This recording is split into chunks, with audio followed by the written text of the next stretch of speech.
Yeah.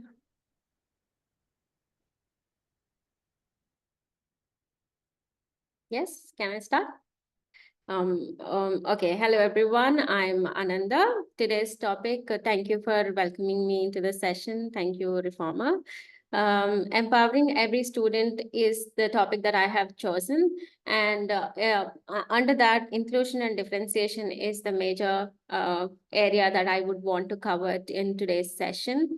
And before I move on, I would like to talk about a little bit about myself. I'm currently working in Trinity International School as the head of inclusion department, which is student support services. I've been trained myself very much into the area of child mental health and counseling sessions, and I've attended a lot of IB trained workshops.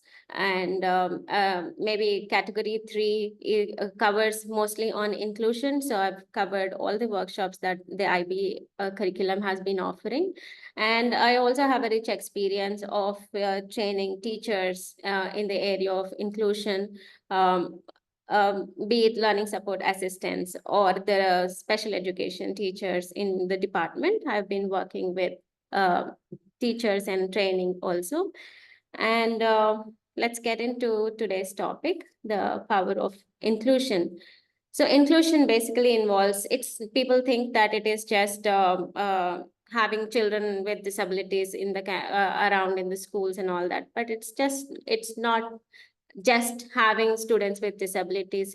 It's inclusion, it covers students of various economic backgrounds, or having children with English language learners, gifted and talented learners with neurodiverse conditions, and students with various disabilities into the general education environment, while providing them with the necessary support. As much as support as possible, the schools can provide for the variety of children that can come into the schools.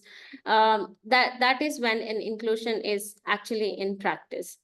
And when we talk about the benefits, well, how will the students of general education benefit from having students with disabilities or diverse learners into the school community? It is mostly about the social integration. Everybody is living with everyone else in the world, so it's like children of various disabilities and their different conditions have every right to be included into the regular norm. And for the general category, normal children that we talk about, they benefit by developing various skills, various the learner profile, such as caring and sharing. All of it is developed when they are also with children, being seated with children with disabilities around them. And equity and opportunity is something that is we have to look into. Every child needs to get an opportunity that any child needs to receive as much as is has a right to receive the services that are provided by any school. So they have every right and to acquire that. And empathy and tolerance is something that which can be built in the normal category of general students and all that.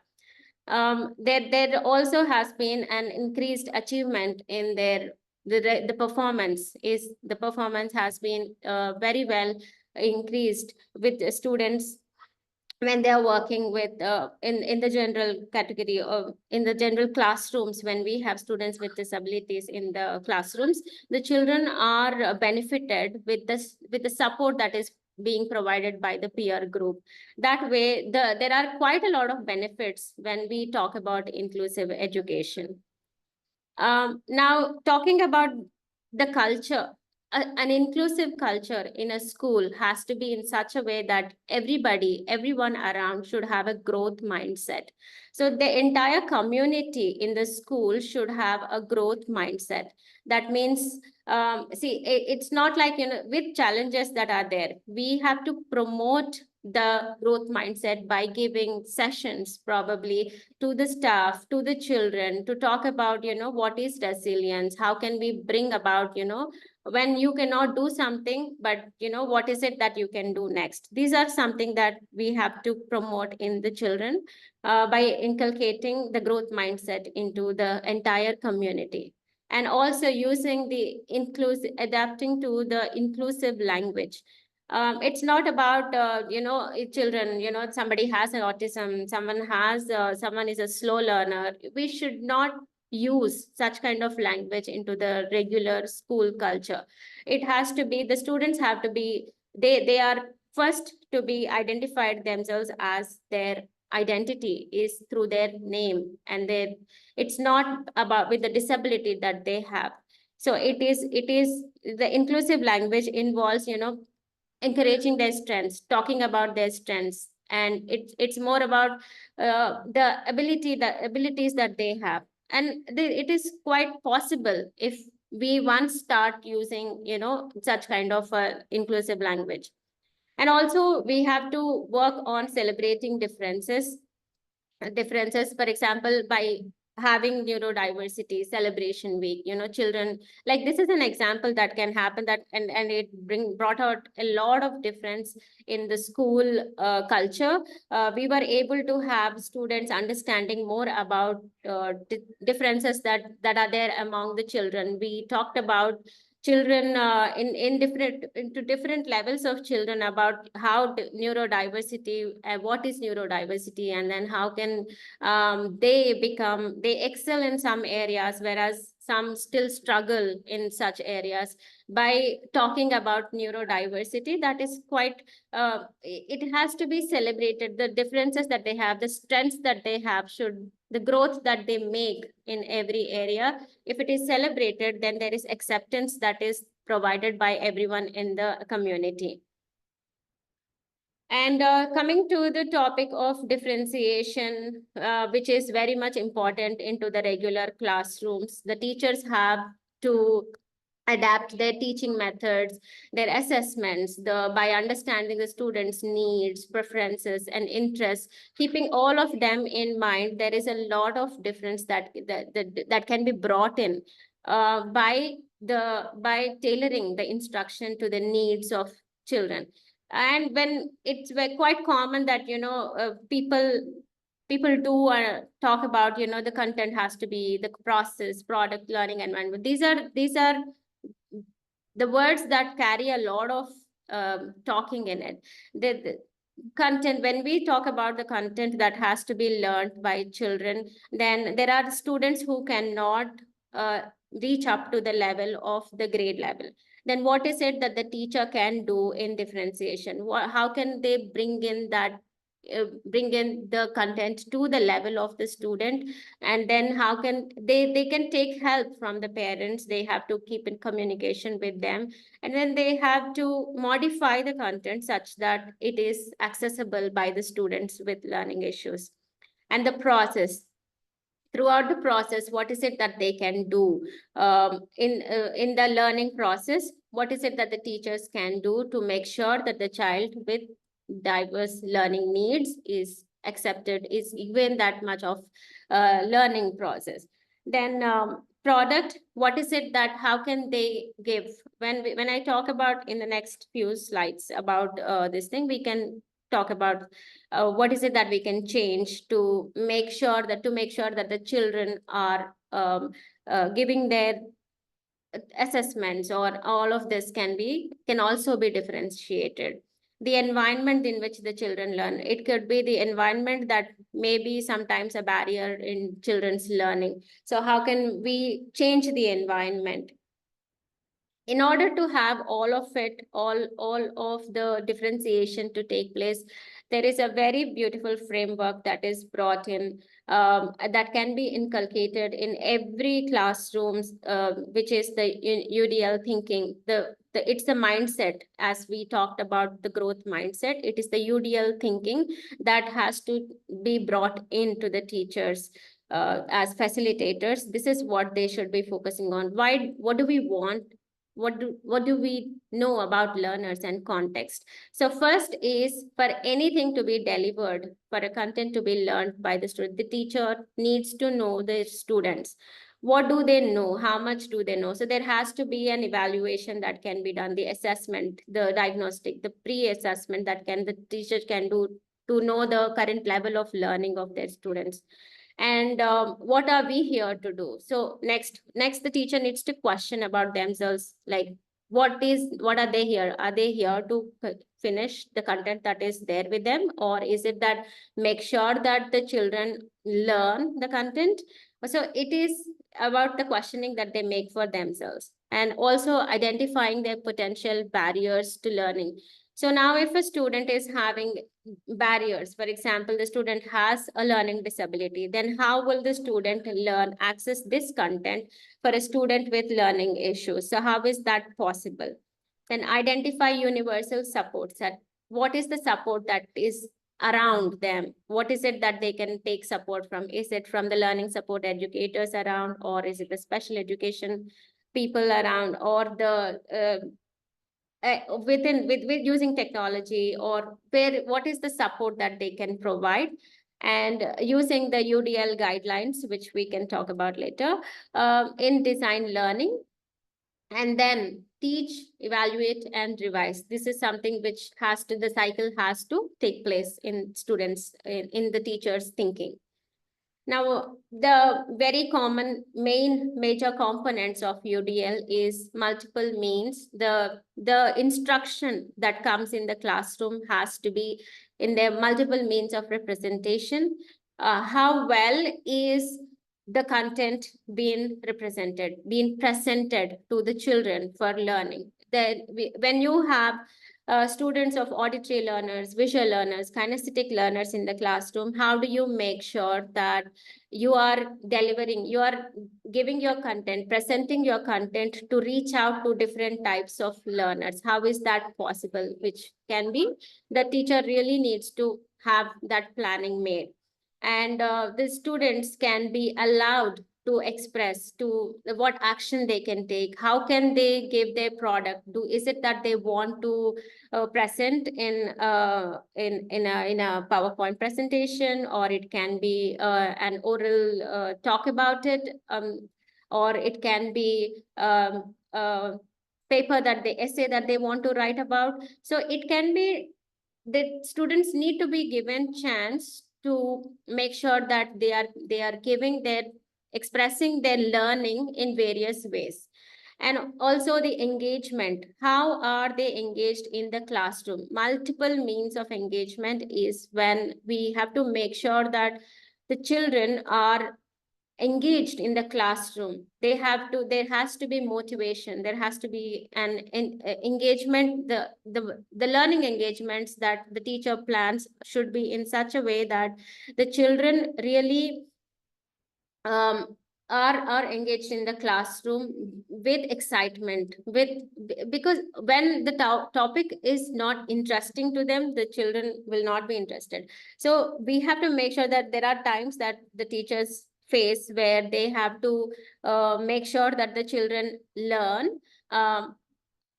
by the teacher still has a lot in them, that they have to be creative enough to make sure that things are changed into the students, that to motivate them to learn.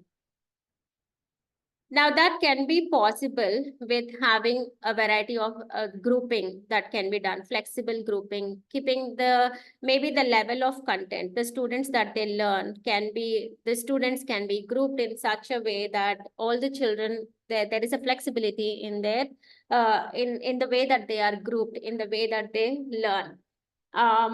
And about learning tasks, the tasks that are being provided, it does not have to be rigid, that there is only one way that the teacher gives a task that to be given.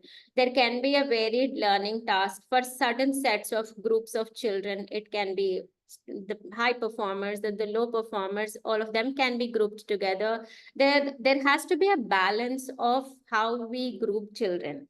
And ongoing assessments, the formative that we talk about, we have to make sure that keeping the children in mind of their learning, the teachers have to make sure that the They know how much they are learning. They need to know that should I move forward, or is there something that needs to be done at this level of content when it is being delivered, or is there more that the student needs to learn, which the teacher needs to take a step backwards and then try something else to move forward.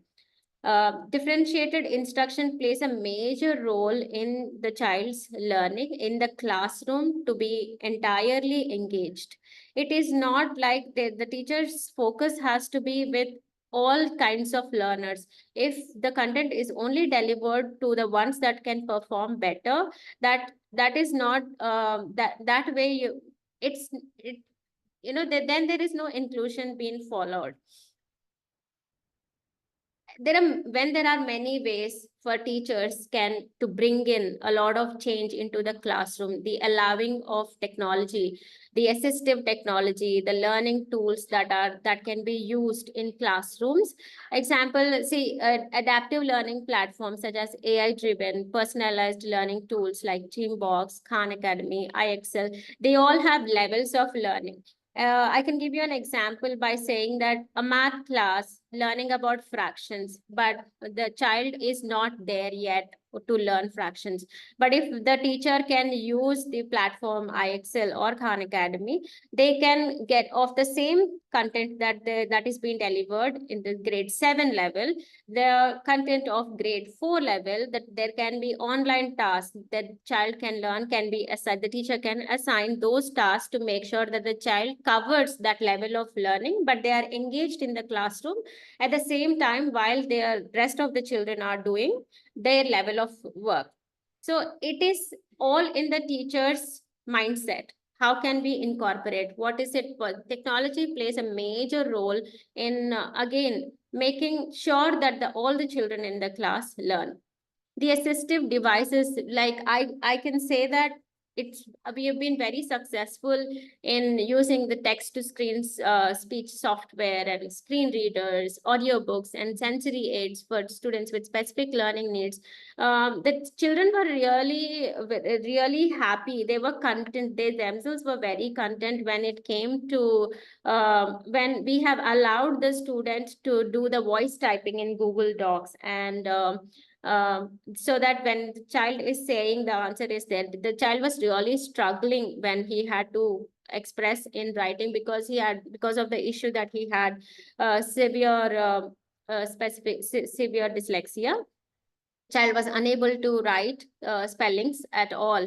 So, but when we have given this option where he can just say his answers, and then using the voice typing in Google Docs, it was easier for the child for us also to know how much he is able to do.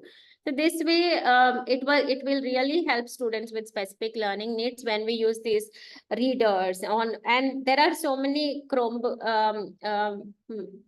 Chrome extensions that can be installed. The dictionary right away on the screen as a pin that can be pinned onto the screen.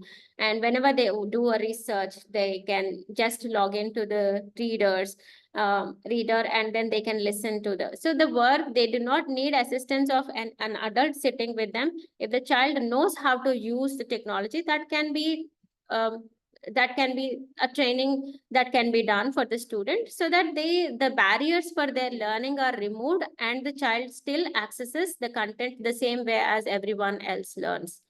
Mm. And the main thing that has to be there for the community, the need for professional development for teachers.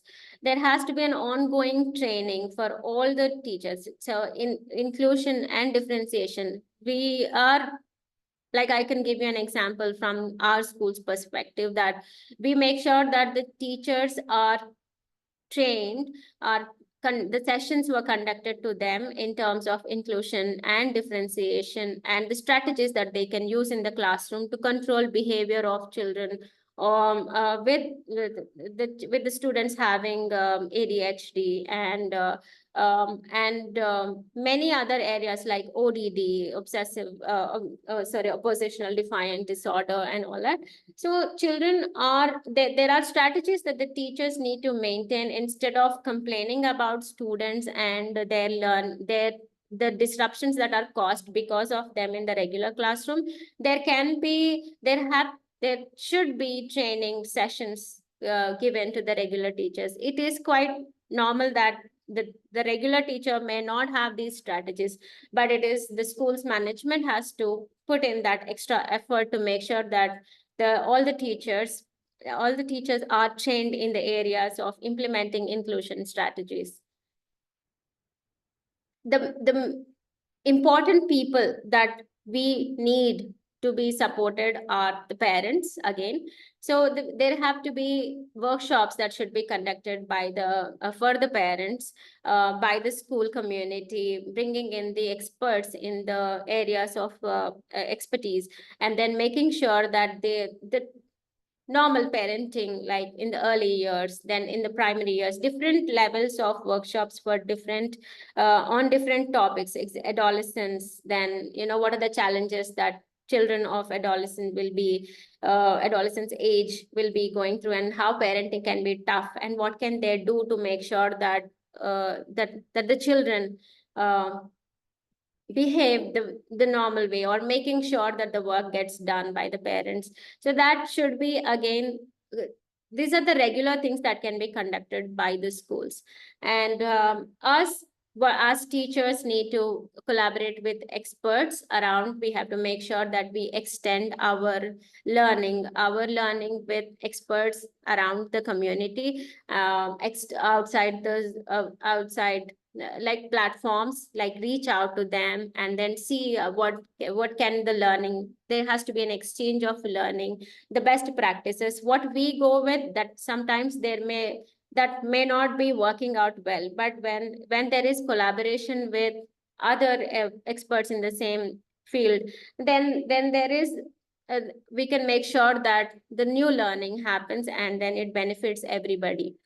There has to be a regular feedback should be given to the parents on the how well the work is being done, or what more are they expecting the schools to do, or what can we also need to give feedback to the parents about what are they doing well, what are they not doing well. Sometimes the parents need that kind of extra talk to them about the student. Spend that extra 5 minutes, 10 minutes time, take it out, and then make sure that they are spoken to about the differences that they can bring in with that little change that they can make in their parenting skills. And all that we have in our hands is depending on the IEPs. The IEP plays the individualized education plans. These are the learning plans that are devised for children having with various learning needs, specific learning needs. The IEPs are developed by the special educators as a team, the homeroom teachers, the special educators, the parents, and all of us sit together to make sure that what is it that we want to bring in the change. Keeping the curriculum aside, the curriculum stays as it is, but what can we do for this particular child that we can bring out a change by having various accommodations that we can do? Is it curriculum, the assessment, or the instructional accommodations? What is it that we can do to make sure that the child is given access to everything around provided, and also making sure that the child comes to school to learn? So their learning goals are different from the entire the normal group of children, because the IEP focuses on their individual growth. So involving teachers, parents, students, as I said, it will promote their academic growth and also the personal growth of children. The IEPs have to be reviewed frequently, maybe once in 3 months. There has to be a review of, how well are we going forward? Is there anything that we need to look back? Are there any goals that we need to reconsider, whether it is working out or not working out? It is something that the frequent review is very important when we involve the parents and the teachers together. And coming to the assessment strategies, the assessments, the children benefit really well when we provide a little bit of accommodations and the alternative assessments. For example, the the formatives can always be alternative. The formatives does not have to, they do not have to stick to only one way of presenting the assessment. The assessments can be modified to the way that we want to know whether the child is on track, is learning or not. So that way the assessments can be modified. Maybe it could be multiple choice, it could be a presentation, it could be just an essay writing, or it could be, so various ways that the teacher can understand the students' learning can be uh, achieved with alternative assessments. Then accommodations for testing. For any child with specific learning difficulty or any other neurodiverse condition, there could be accommodations provided for children. Example, seating them in a quieter area. When children are asked with ADHD, even for children with ADHD, the accommodations work out really well. When the children are asked to, are made to sit in a separate seating area, or providing them with little extra time of that 5-10 minutes from the regular time that has been provided. It is very well, the children are at ease, their anxiety levels reduce, they will be able to access the testing also well and achieve excellent results in their final exams also. This is, I can say it that, many children from the MYP or DP, they were able to successfully, the students with neurodiverse conditions and specific learning issues or ADHD, all of them have successfully done their MYP5 assessments, which are the 10th grade assessments, and the 12th grade assessment. They were able to do well with the accommodations that have been provided by the school and the board. So talking about all of these things is fine. Then what about the physical accessibility and the learning environment? Now, coming to the classroom seating, this plays a major role in the child's learning. Getting into the classroom, sometimes the classrooms are, there could be sensory overload. Coming into the primary classrooms, there might be like it could be a visual load, or it could be the noise levels in the classroom, or it could be the clutter around. The classroom has to be organized in such a way that it is clutter free, either visually or physically. So the teachers have to put in that extra effort in making sure that the classrooms are set up and the environment, the learning environment, is accessible to all students in the learning community. And coming to students having sensory issues, there could be facilities such as, child will not be able to sit on the seat. There could be those cushions that are provided for them, or it could be the weights that they might need. So talking to the special education department or the learning support, student support department around, the teachers should have to make sure that the child in their classroom is given the optimal environment. The environment is optimized to the students' learning.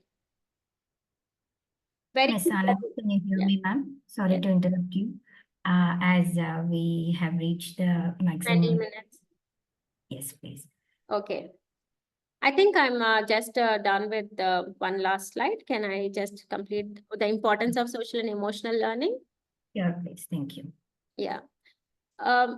Focusing on their emotional well-being and, having the buddy system in the classrooms will really help in the acceptance that they get. The students need to feel accepted by their friends, by the community, by the peer support that they get, and by the teachers, by the parents. So the acceptance emotionally is very important in order for them to do well, either academically or in their personal growth. Yeah, this is about celebrating their progress, and whatever small steps that they make, children need to be, their achievement has to be appreciated and celebrated. This is my summing up, and yeah, now we can get to the questions. Sure. Miss Ananda, can you stop sharing your screen, please, so that... Yeah, okay. All right, yes. So, ma'am, thanks for explaining every slide in detail. All the points have been already covered, but I have received a couple of questions from the other speakers. There are no live audience here, but I can read out the questions as per the speakers.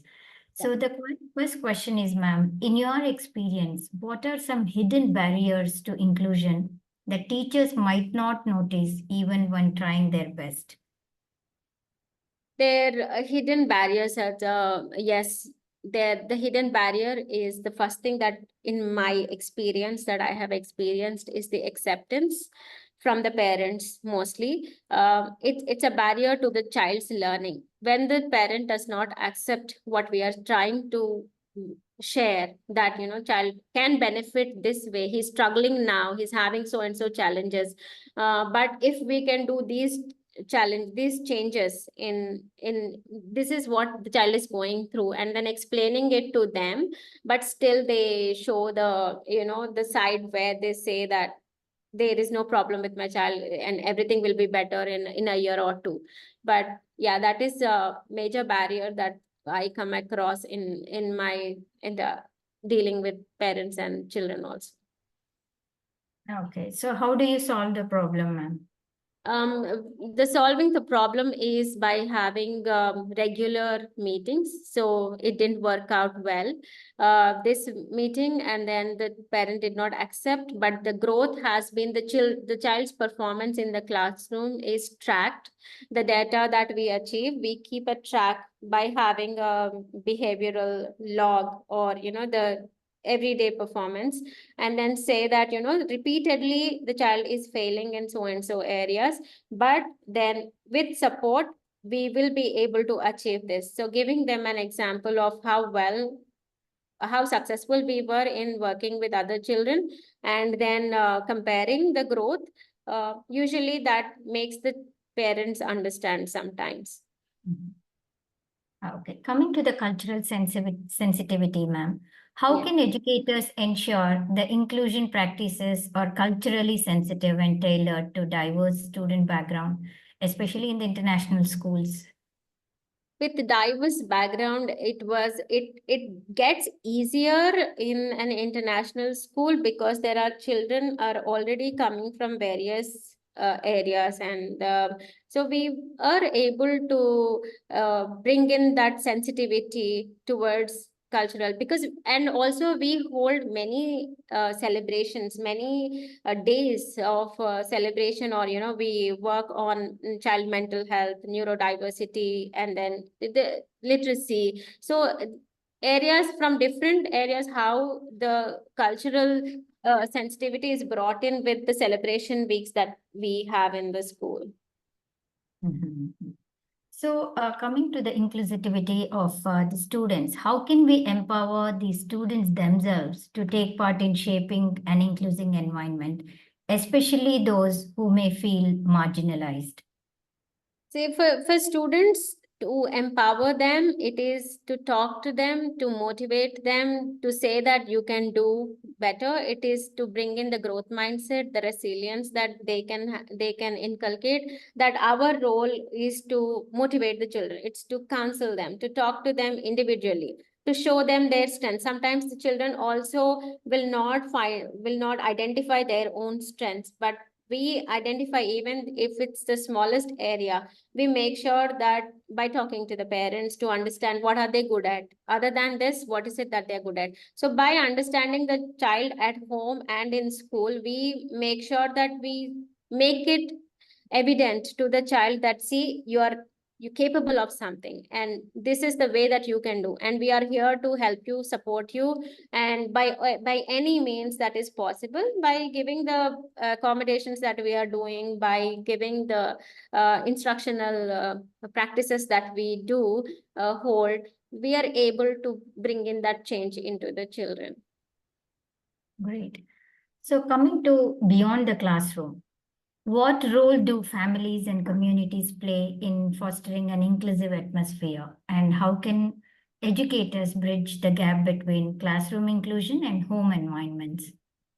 as I have mentioned, it is the inclusive language that needs to be used by educators all around. And also they no more, referring to the children with their disability that they have. It's an autistic child, it's a dyslexic child, that's a this. So stop using such kind of language more. It's more about talking about acceptance that can be brought in by the community around. That is why the awareness sessions that have to happen, it has to be all around, beyond the school or home or community. It's more about the awareness that has to be brought in the entire uh, society itself. Mhm.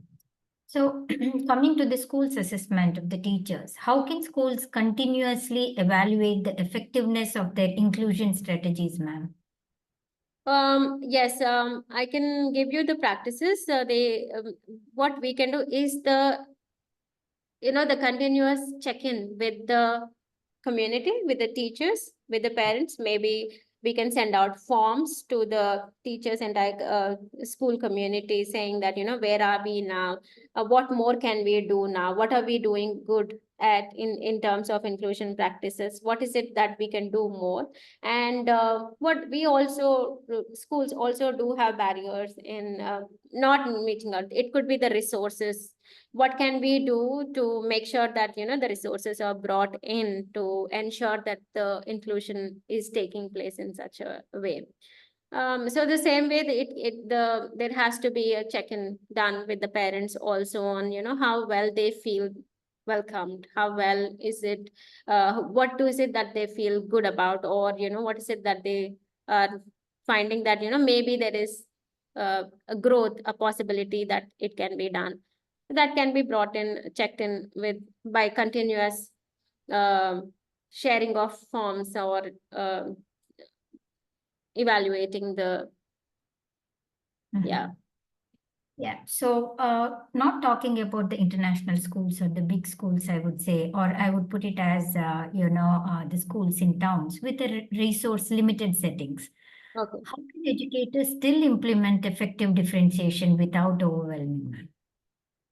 They can, this is what I'm saying, irrespective of the resources that are available, the teachers, it's all in the teacher's mindset. There is a possibility that differentiation can be brought in. It's just that little extra effort that they have to put in place by making sure that even if the teacher creativity, the teacher has to make their own learning. There is a, even anything that they have to do in the classroom, the differentiation is first by understanding the student level, the diversity of group that they have in the classroom, the diverse group, understanding where each student is and what they are at. That is the first thing that the teacher should do. And also by making sure that the same content, it's the IEPs again that can be brought into the classroom, where the child cannot do certain level of learning, but the teacher can make sure that the child's content is reduced so that he will learn at this concept is covered for that particular student. So that is something which, irrespective of the resources that are available in any school, it's all in the teacher's hands in the classroom. Great, ma'am. Thanks for answering all the questions, ma'am. I know some questions were repetitive. We have already covered everything in your slides, but since these questions are sent by the speakers, I had to ask you again. And we also thank the speakers who have sent these questions and participating in the event virtually. And before we end the session, Ms. Ananda, do you want to mention anything else, ma'am? Sorry? Do you want to mention anything else before I end the session? Yeah. I would really like to thank Social Reformer for giving me this opportunity to be the host here, and sorry, the guest, sorry, in talking about the inclusion and differentiation. As I was mentioning, to bring in the awareness, this is my part. I feel very satisfied with the opportunity that I've had now. Thank you so much. Thank you. Thank you from School Reformer for sharing your knowledge on our platform, ma'am. We'll end the session now. I'll Yeah, stop. thank you. Thank you.